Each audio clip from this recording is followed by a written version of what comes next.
તો એના માટે બહુ સરસ કહ્યું છે, ચિંતા બડી ચિતામણી ચિંતા ચિતા સમાન. બહુ સરસ વાત કોઈએ કરી છે કે ચિંતા અને ચિતા બંનેમાં શું તફાવત છે. તો ચિતા છે એ મૃત શરીરને બાળે છે, જ્યારે ચિંતા છે એ જીવતા માણસને બાળે છે.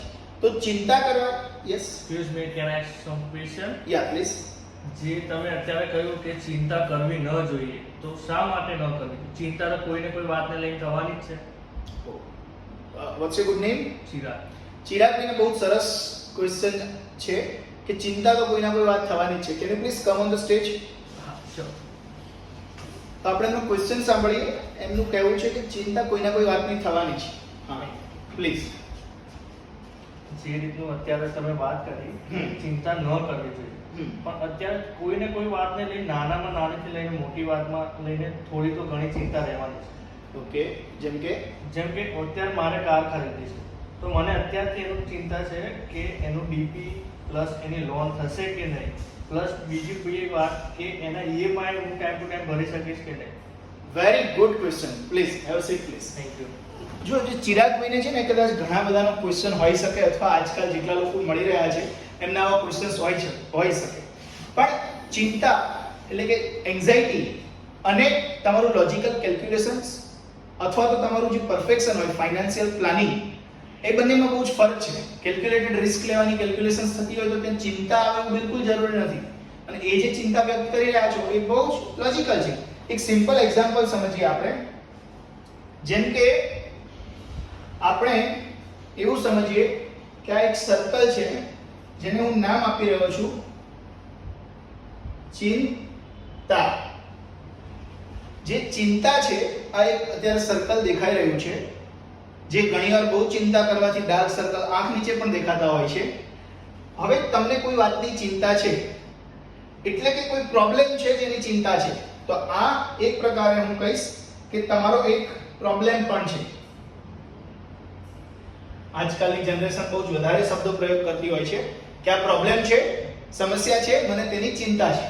તો આમાં તમારે બે વસ્તુ વિચારવાની છે કે જે પ્રોબ્લેમ છે એનું સોલ્યુશન તમારા પાસે છે.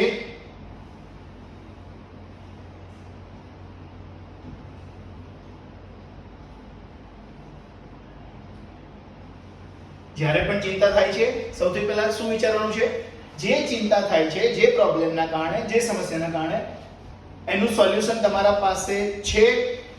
હવે જો સોલ્યુશન તમારા પાસે છે